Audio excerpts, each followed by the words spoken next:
오늘은 고린도전서 14장 26절에서 40절 말씀을 근거로 성령의 은사와 교회의 질서라는 제목으로 하나님 말씀 증거하겠습니다. 나의 사랑 천국 같은 내 교회 고린도전서 강해의 30번째 시간입니다. 우리가 금요 성령 예배 말씀을 통해서 나의 사랑 천국 같은 내 교회라는 제목으로 교회를 통한 하나님의 역사, 또 교회를 통한 우리가 하나님 나라를 이루고 천국 같은 내 교회를 우리가 경험하는 귀한 일들을 우리가 말씀을 통해서 깨닫고 우리가 그 길을 걸어가고 있습니다. 우리가 하나님 나라를 이루는 귀한 은혜가 우리 가운데 있기를 예수님의 이름으로 간절히 축원해 드립니다. 그러기 위해서 반드시 내 교회를 만나고 교회를 통해서 천국 같은 내 교회를 경험해야 될 줄을 믿습니다. 그러기 위해서 우리가 교회가 무엇인가를 분명히 알아야 되겠죠. 교회가 무엇입니까? 교회는 이 건물이 아니라 우리가 셀교회, 셀로 모이는 그 교회가 우리가 진정한 교회인 것입니다. 또한 교회를 이루기 위해서 꼭 필요한 것이 무엇이 있을까요? 물론 교회를 이루기 위해선 우리 담임 목사님도 계셔야 되고, 또 셀장님도 계셔야 되고, 또 셀원들도 있어야 되고, 또 필요한 재정도 있어야 되고, 또 운영할 수 있는 여러 가지 요소들이 있어야 될 것입니다. 그렇다면 성경에는 예수님께서 교회를 이룰 때 반드시 필요한 것이 있다라고 말씀하셨는데 그것이 무엇이었을까요? 예수님께서 이 땅에 오셔서 예수님의 꿈은 두 가지였습니다. 십자가와 교회를 이루는 것, 이 두 가지를 이루시기 위해서 이 땅에 오셨습니다. 그리고 마침내 십자가에 달려 죽으시고 부활하심을 통하여서 그 십자가를 이루시는 일들을 이루셨습니다. 십자가에서 다 이루셨다 그렇게 말씀하셨죠. 그리고 나서 부활하신 다음에 40일 동안 제자들에게 그 몸을 보이시면서 하나님 나라를 선포하시고 하나님 나라를 설명하셨습니다. 그리고 나서 이제 예수님께서 마침내 이제 승천하실 때 예수님의 꿈이 뭐라고 했습니까? 십자가와 교회라고 하셨죠. 제자들은 아마 그것들을 영적으로 그것들을 알았던 제자들 아마 그것에 대해서 기대를 했을 것입니다. 예수님께서 교회가 무엇인지에 대해서 설명을 해주시고 또 교회를 이루기 위해선 어떤 준비를 해라라고 말씀해 주실 것에 대한 기대를 아마 했을 것입니다. 열심히 받아 적을 이제 노트와 볼펜을 이제 준비를 하고 있었겠죠. 근데 예수님께서 40일의 시간이 지났음에도 불구하고 교회를 어떻게 이루어야 된다라고 말씀하지 않으셨습니다. 그러고 나서 이제 승천하실 때 마지막으로 한 말씀을 던져주시고 이제 승천하십니다. 그 말씀이 사도행전 1장 8절 말씀이죠. 우리 같이 한번 읽어보겠습니다. 시작. 오직 성령이 너에게 임하시면 너희가 권능을 받고 예루살렘과 온 유대와 사마리아와 땅끝까지 이르러 내 증인이 되리라 하시니라. 아멘. 예수님께서는 딱 한마디 하셨어요. 오직 성령이 임하시면 성령이 다 하실 것이다. 이렇게 말씀하셨습니다. 그렇다면 우리 교회를 이루기 위해서 반드시 필요한 것이 무엇입니까? 성령 하나님이시죠. 성령 하나님이 임하시면 성령 하나님께서 교회의 주인이 되셔서 교회를 이끌어 가신다는 말씀입니다. 그렇다면 성령 하나님이 누구이십니까? 예수님은 그것에 대해서 요한복음에 이렇게 말씀하시죠. 14장 16절에서 18절 말씀 우리 같이 한번 읽어보겠습니다. 시작. 내가 아버지께 구하겠으니 그가 또 다른 보혜사를 너희에게 주사 영원토록 너희와 함께 있게 하리니 그는 진리의 영이라 세상은 능히 그를 받지 못하나니 이는 그를 보지도 못하고 알지도 못함이라. 그러나 너희는 그를 아나니 그는 너희와 함께 거하시며 또 너희 속에 계시겠음이라. 내가 너희를 고아와 같이 버려두지 아니하고 너희에게로 오리라. 아멘. 예수님께서는 성령에 대해서 설명하면서 또 다른 보혜사 이렇게 설명을 하십니다. 보혜사라는 것은 우리를 도와주시는 분이시죠. 그분이 영원토록 우리와 함께 있겠다라고 약속하신 것입니다. 그렇다면 또 다른 보혜사라는 말씀이 무슨 말씀입니까? 또 다른이라는 말은 틀린이라는 말씀이 아니라는 것입니다. 예수님과 다른, 틀린 보혜사가 아니라 또 다른이라는 말씀은 예수님과 같은이라는 말씀이에요. 예를 들어서 이 마이크와 이 물컵은 어떻습니까? 틀리죠. 아예 기능이 틀리지 않습니까? 그러니까 이런 뜻이 아니라 이 마이크가 만약에 기능이 저하됐다거나 이상이 있으면 또 다른 마이크를 이제 들고 설교를 할 것 아닙니까? 밑에 있는 또 다른 마이크를 드는 것, 똑같은 기능을 가진. 그러니까 모양은 틀리지만 또 다른 그 같은 기능을 가진 이런 뜻이 바로 이 또 다른에 해당하는 것입니다. 그러니까 예수님과 또 다른이라는 말은 예수님과 똑같다는 말씀이에요. 똑같은 성령을 너에게 보내주겠다라는 것입니다. 그러니까 성령과 예수님은 분리되는 분이 아니라는 것입니다. 예수님과 같은 그 성령을 우리에게 주시겠다라고 말씀하고 있는 것입니다. 또 18절 말씀에 보니까 내가 너희를 고아와 같이 버려두지 아니하시고 너희에게로 오리라 이렇게 말씀하고 있어요. 성령을 통해서 우리와 함께 하시는 것입니다. 그렇다면 성령을 주시겠다는 것이 무엇입니까? 오직 성령을 구하라는 말씀이 무엇입니까? 우리 교회에 예수님께서 성령을 통해서 함께 해주시겠다는 것입니다. 그러니까 또 다른 무엇인가가 뭐가 필요가 있겠습니까? 예수님께서 주인 되셔서 예수님께서 교회를 통치하신다라고 하면 예수님께서 운영하시는 것 아닙니까? 예수님께서 그 교회를 이끌어 가시는 것 아닙니까? 그러니까 우리는 그 예수님을 따라가면 된다는 겁니다. 성령을 따라가면 된다는 거예요. 그래서 교회에 반드시 필요한 요소가 바로 성령 하나님이 계셔야 된다는 것입니다. 그렇다면 어떻게 하면 우리가 성령 하나님을 모셔드리고 성령이 인도하는, 성령이 충만한 삶을 살아가게 될 수 있을까요? 예수님께서는 여러 가지를 말씀하지 않으셨습니다. 어렵게 이렇게 설명하는 것이 아니라 단 한 가지를 말씀하셨습니다. 그것이 뭐냐면 구하면 주시겠다 이렇게 말씀하신 것입니다.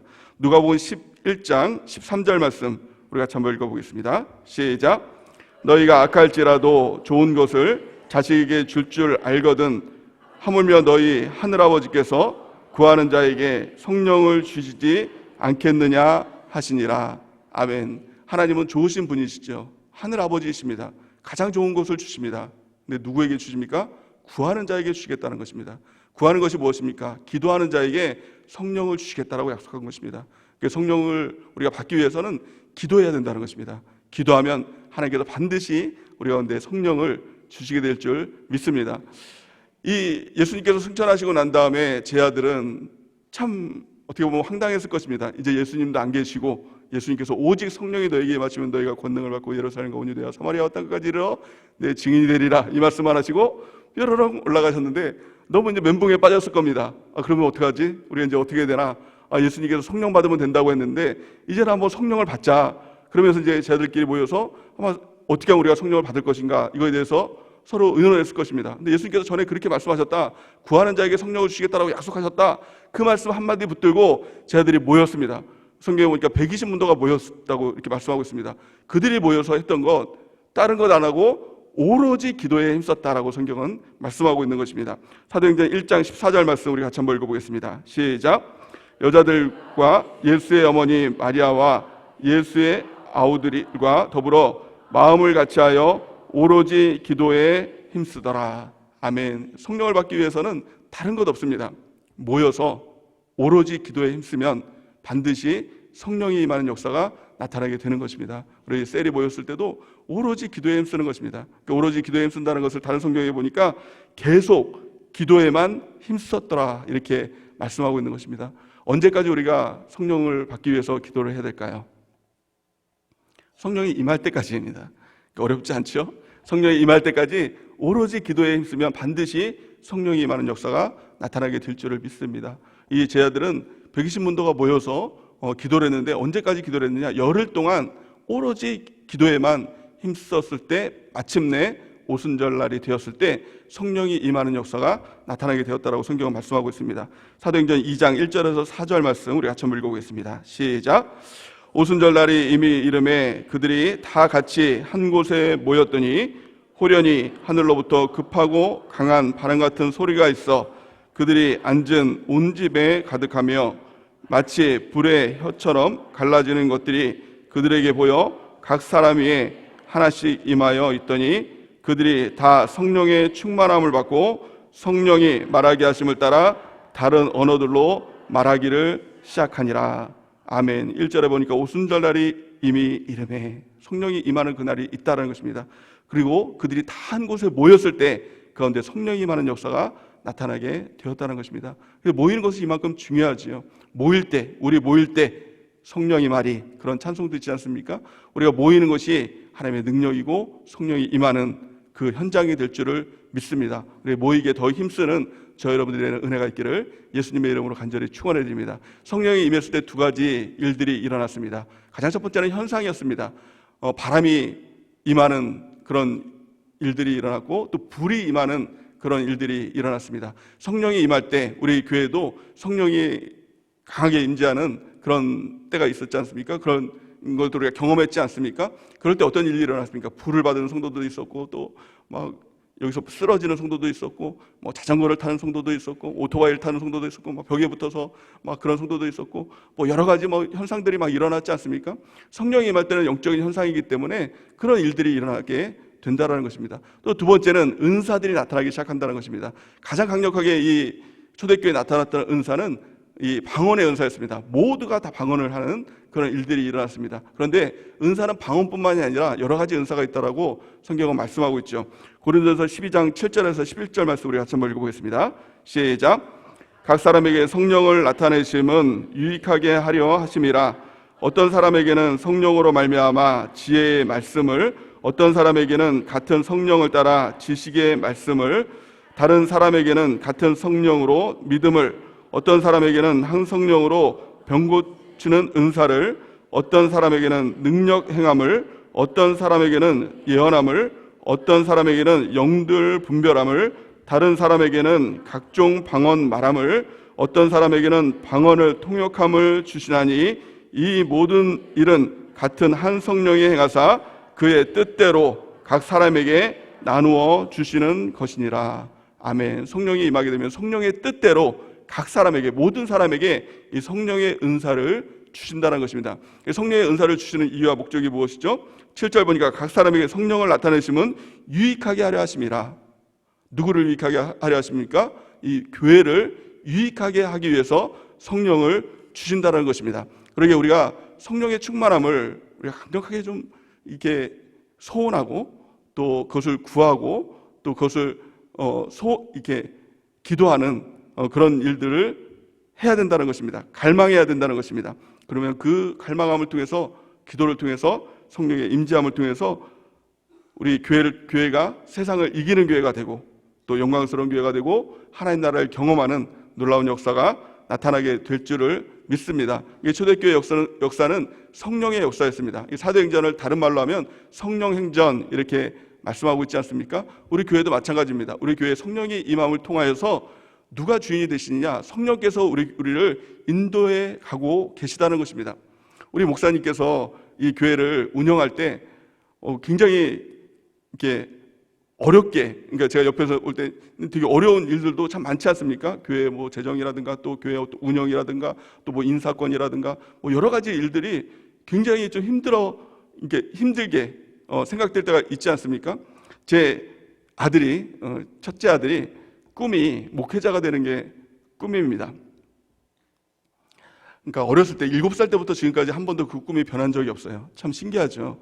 근데 더 신기한 거는 뭐냐면은 그 꿈이 담임 목사님이 되는 게 아니라 부목사님이 되는 게 꿈이에요.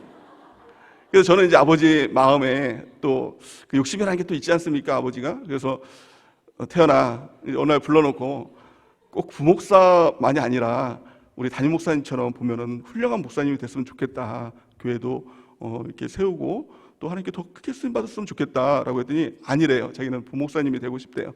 그렇다면 그 이유가 있냐? 하나님께서 그렇게 사명을 주셨냐? 너에게? 그랬더니 또 그건 또 아니래요. 그래서 왜 그러면 담임 목사님이 아니라 왜 부목사가 되길 원하니? 이렇게 물어봤습니다. 그랬더니 답은 너무 간단했어요. 담임 목사님 너무 어렵잖아요. 힘들잖아요. 담임 목사님 되려면 성전도 건축해야 되고, 또 뭐 교회 운영도 해야 되고, 재정도 관리를 해야 되고, 또 성도들이 또 이렇게 막 문제 일으키면 또 그것도 해결해야 되고, 담임 목사님 너무 힘들 것 같아요. 이렇게 얘기를 하더라고요. 제가 부목사 입장에서 이런 말을 해주고 싶었어요. 그럼 부목사는 만만해 보이냐? 이렇게 얘기를 해주고 싶었지만 차마 그렇게는 얘기를 하지 않고, 태연아, 우리 더 깊이 기도 한번 해보자. 목회 얘기는 편하려고 가는 길이 아니다. 어려운 일이 있어도 성령 하나님이 도와주시면 다 할 수 있어. 이렇게 얘기를 해줬습니다. 우리 목사님도 얼마나 참 어려운 일들이 많습니까? 근데 우리 목사님은 목회를 굉장히 행복하게 하시죠. 그리고 한 번도 힘들다라고 말씀하신 적도 없고, 실제로 참 힘들지 않게 그 일들을 진행해 나가는 것들을 옆에서 보게 됩니다.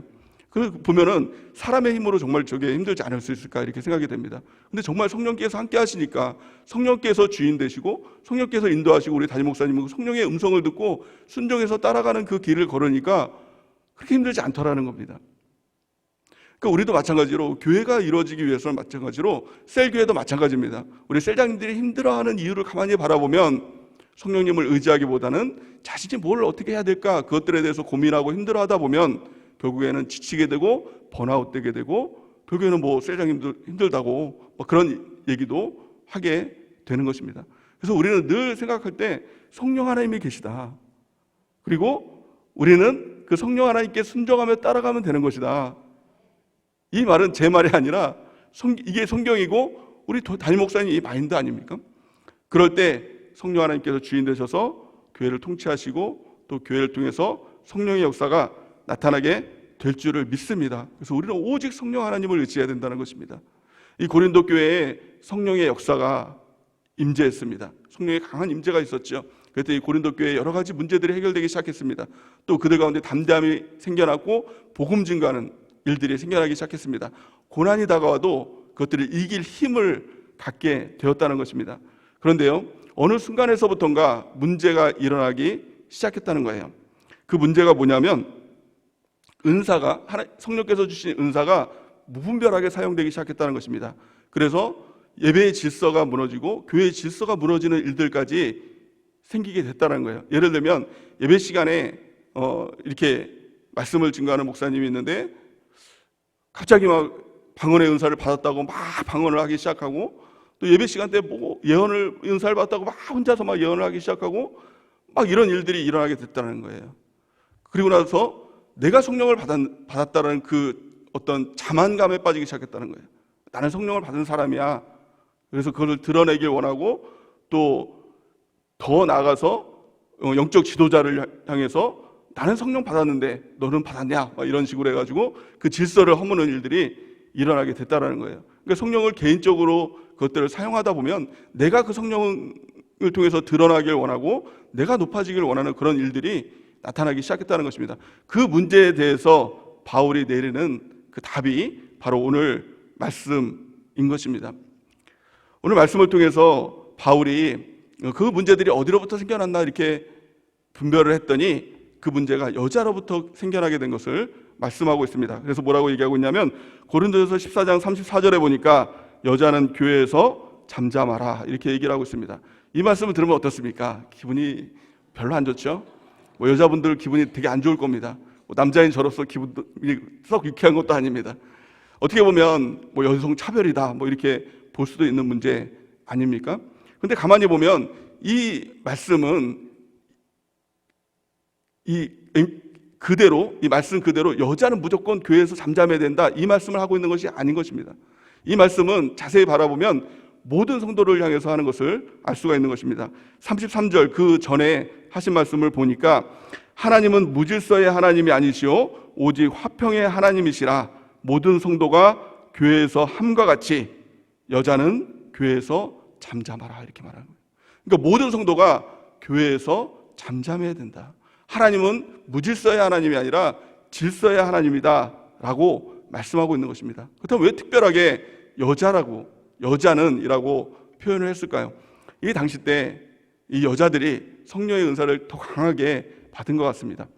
또 지금도 마찬가지로 여성들이 성령의 은사를 더 강하게 받는 것들을 볼 수가 있지 않습니까? 각 교회마다. 근데 가만히 바라보면 하나님께서 굳이 여자들에게만 성령의 은사를 더 강하게 주셨을까요? 성령의 충만함을 주셨을까요? 사실은 그렇지 않습니다. 남자에게도 동일하게 성령의 은사를 주셨습니다.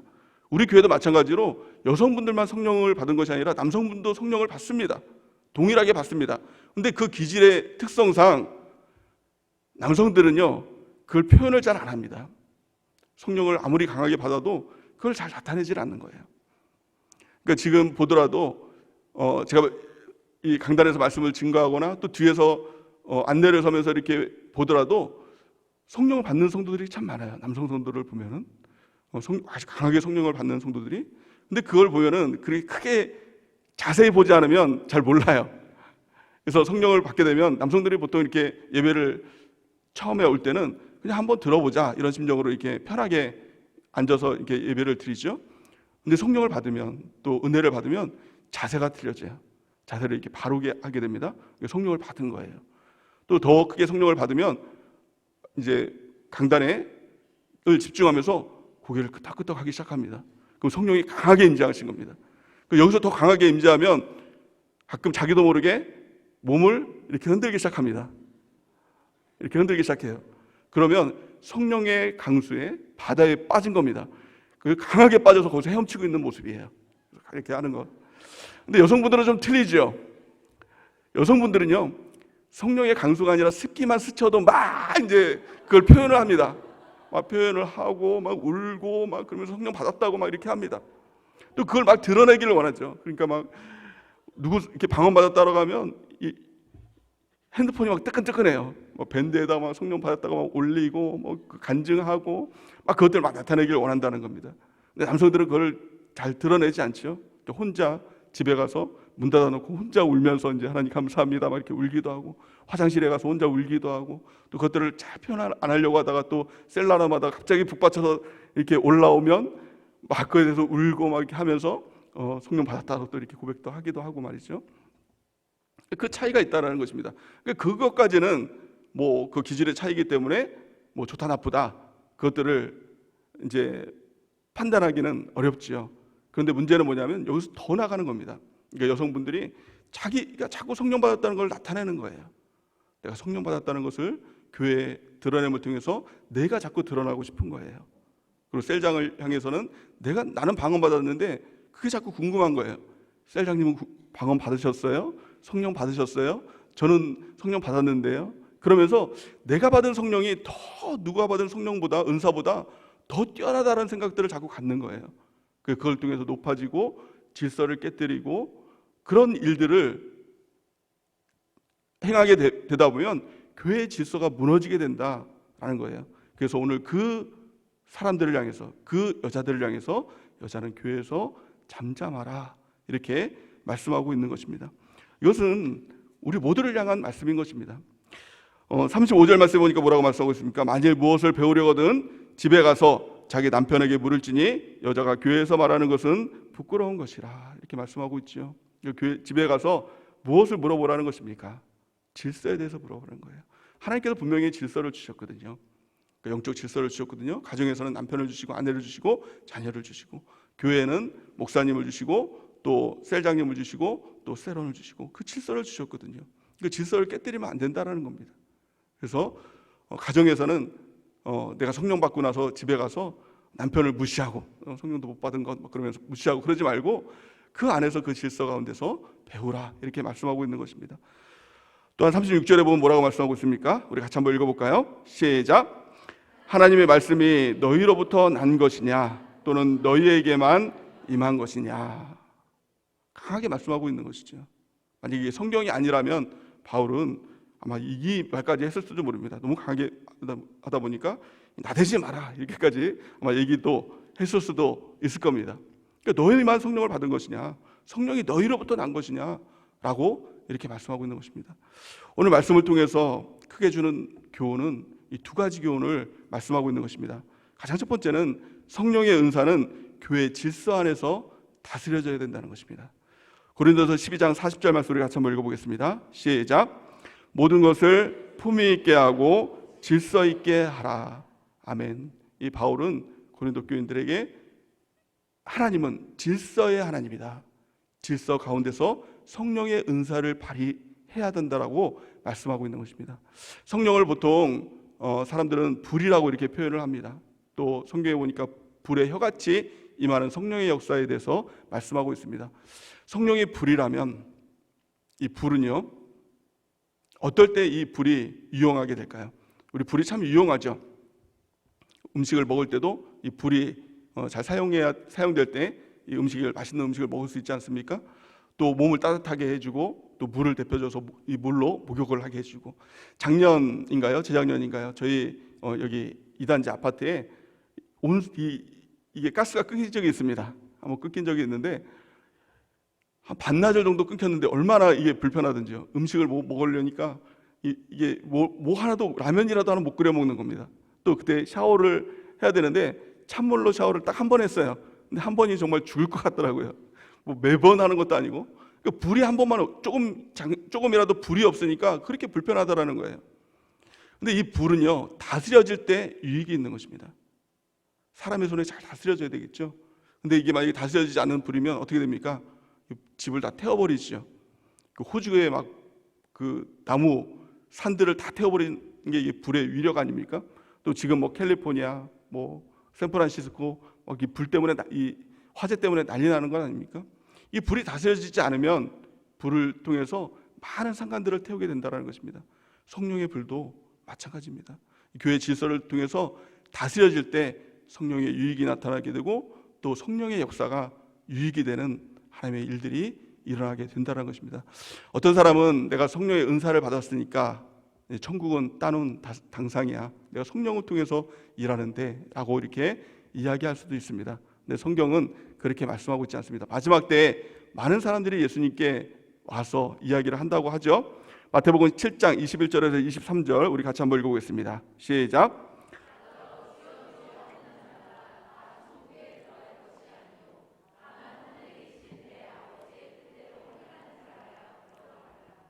그날에 많은 사람이 나더러 이르되 주여 주여 우리가 주의 이름으로 선지자 노릇을 하며 주의 이름으로 귀신을 쫓아내며 주의 이름으로 많은 권능을 행하지 아니하였나이까 하리니 그때 내가 그들에게 밝히 말하되 내가 너희를 도무지 알지 못하니 불법을 행하는 자들아 내게서 떠나가라 하리라. 아멘. 많은 사람들이 와서 이렇게 얘기한다는 거예요. 주여 내가 이 땅에서 선지자 노릇도 하고 또 많은 능력들도 하고 또 귀신도 쫓아내고 병도 고쳤습니다. 이게 무슨 말입니까? 하나님께서 주신 은사를 사용했다라는 거예요. 근데 예수님께서는 그들을 향해서 내가 너희를 도무지 알지 못하겠다라고 말씀하고 있는 것입니다. 왜 그렇습니까? 21절 보니까 나더러 주여 주여 하는 자마다 다 천국에 들어갈 것이 아니요 다만 단 한 가지 경우죠. 하늘에 계신 내 아버지의 뜻대로 행하는 자라야 들어가리라. 성령을 받으면 성령의 뜻대로 교회 안에서 교회를 유익하게 하는 그 은사의 뜻대로 그 뜻대로 행해야 우리가 구원을 받는 것입니다. 근데 성령을 받고 내 뜻대로 행한다면 내 마음대로 그것을 드러내길 원한다면 그 사람은 결국엔 예수님과 무관한 결국에는 지옥에 가는 그런 사람이 되고 만다라는 것입니다. 우리가 성령을 받는 것 우리가 사모해야 됩니다. 성령을 받아야 됩니다. 근데 그 성령은 성령의 은사는 교회 안에서 다스림을 통해서 쓰임 받을 때 가장 아름답고 위대하게 쓰임 받게 되는 줄 믿습니다. 교회 공동체 안에서 질서 안에서 우리가 있기 위해서 가장 중요한 덕목 하나, 그것은 바로 겸손인 것입니다. 여러분들이 이것을 잊지 않는 은혜가 있길 바랍니다. 겸손을 다른 말로 말하면 자기 부인이라고 이야기할 수 있죠. 마태복음 16장 24절 말씀 우리 같이 한번 읽어보겠습니다. 시작. 이에 예수께서 제 아들에게 이르시되 누구든지 나를 따라오려거든 자기를 부인하고 자기 십자가를 지고 나를 따를 것이니라. 아멘. 누구든지 우리가 예수님을 따라갈 수 있습니다. 누구든지예요. 그러나 아무나 주를 따라갈 수는 없다라는 것입니다. 두 가지의 조건이 있어야 된다는 거예요. 첫 번째는 자기 부인이 되어야 된다는 거예요. 자기를 내려놓지 않으면 예수님을 따라갈 수 없다. 두 번째는 자기 십자가를 져야 된다는 거예요. 십자가를 지기 위해서는 어떻게 됩니까? 힘을 써야 된다는 것입니다. 주일날 목사님께서 말씀하셨던 것처럼 굳이 그렇게까지 라는 그 심정을 가지고 힘을 쓸 때 주님을 따라가게 될 줄을 믿습니다. 우리 교회도 마찬가지일 것입니다. 누구라도 교회에 등록할 수 있죠. 누가 등록카드 쓰면 누가 쓰지 마 그렇게 하는 사람 없지 않습니까? 등록할 수 있습니다. 하지만 누구나 교회의 성도가 될 수 있는 것은 아니라는 거예요. 두 가지가 있어야 돼요. 자기 부인이 있어야 되고 또 자기 십자가를 지는 힘써서 굳이 그렇게까지 나가는 힘씀을 통해서 진정한 성도가 되는 역사가 나타나게 될 줄을 믿습니다. 하나님께서는 교회를 통해서 자아를 내려놓게 하기 위해서 자아를 깨뜨리기 위해서 주신 귀한 선물이 있습니다. 그것이 무엇이죠? 바로 사랑 감독자다라는 것입니다. 사도행전 20장 28절 말씀 우리 같이 한번 읽어보겠습니다. 시작. 여러분은 자기를 위하여 또는 양떼를 위하여 삼가라. 성령이 그들 가운데 여러분을 감독자로 삼으시고 하나님이 자기 피로 사신 교회를 보살피게 하셨느니라. 아멘. 하나님께서는 사랑 감독자를 교회에 두셨습니다. 우리 담임 목사님을 두시고 또 각 셀장님들을 두셨습니다. 그 이유는 피로 사신 교회를 보살피기 위해서, 또한 우리의 자아들을 좀 포기하게 하기 위해서, 내려놓게 하기 위해서, 자아를 부인하기 위해서 사랑 감독자를 주셨다는 것입니다. 그래서 우리가 해야 될 일이 무엇입니까? 그 사랑 감독자 앞에서 겸손한 것입니다. 순종하고 순복하는 것입니다. 성경은 이렇게 말씀합니다. 히브리서 13장 17절 말씀 우리 같이 한번 읽어보겠습니다. 시작. 너희를 인도하는 자들에게 순종하고 복종하라. 그들은 너희 영혼을 위하여 경솔하기를 자기들이 청산할 자인 것 같이 하느니라. 그들로 하여금 즐거움으로 이것을 하게 하고 근심으로 하게 하지 말라. 그렇지 않으면 너희에게 유익이 없느니라. 아멘. 우리 셀장님들이 하는 말씀을 듣고 우리 고지고대로 그대로 순종하고 순복하는 것, 그를 통해서 셀장님을 위해서, 교회를 위해서 그러는 것이 아니라 나를 위한 것입니다. 그것이 하나님께서 내 자아를 내려놓고 주님을 끝까지 따르게 하기 위해서 사랑 감독자를 세우셨다는 것입니다. 우리가 교회를 다니는 이유, 교회가 꼭 필요한 이유 한 가지를 꼽으라고 하면 그것은 바로 자라남입니다. 우리가 구원을 받았다면 영적으로 태어난 것이죠. 그렇기 때문에 이제 중요한 것은 자라나는 것입니다. 교회를 통해서 우리가 자라나야 된다는 거예요. 그런데 자라남은 내가 혼자 열심히 한다고 해서 자라나는 것이 아니라 자라남의 원리가 있다는 것입니다. 우리를 지체라고 이렇게 얘기를 하죠. 몸이 자라나기 위해서 우리가 무엇이 움직여야 몸이 자라날까요? 지체는 지체 혼자 움직이지 않습니다. 손가락 혼자 움직이지 않습니다. 무엇이 움직여야 되죠? 마디가 움직입니다.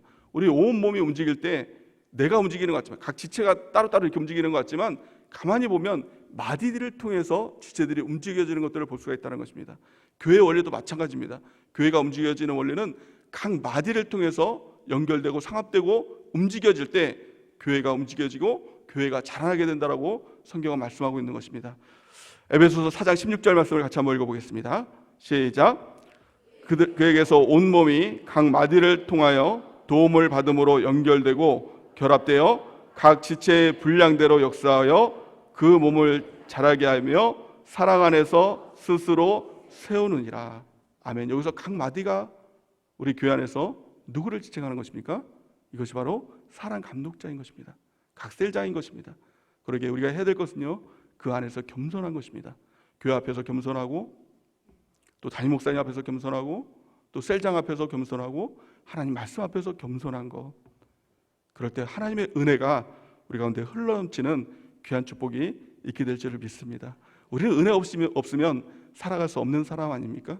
그런데 성경은 누구에게 은혜를 주신다라고 약속하고 있습니까? 겸손한 자에게 은혜를 주시겠다라고 말씀하고 있는 것입니다.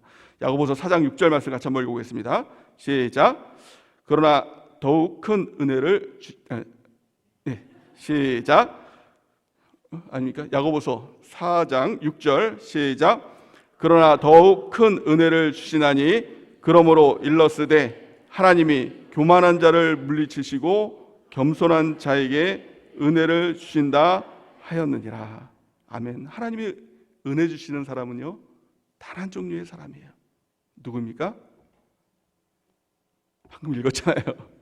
겸손한 사람. 하나님이 제일 싫어하는 사람이 누굴까요? 교만한 사람. 교만한 사람은요, 물리치시는 거예요.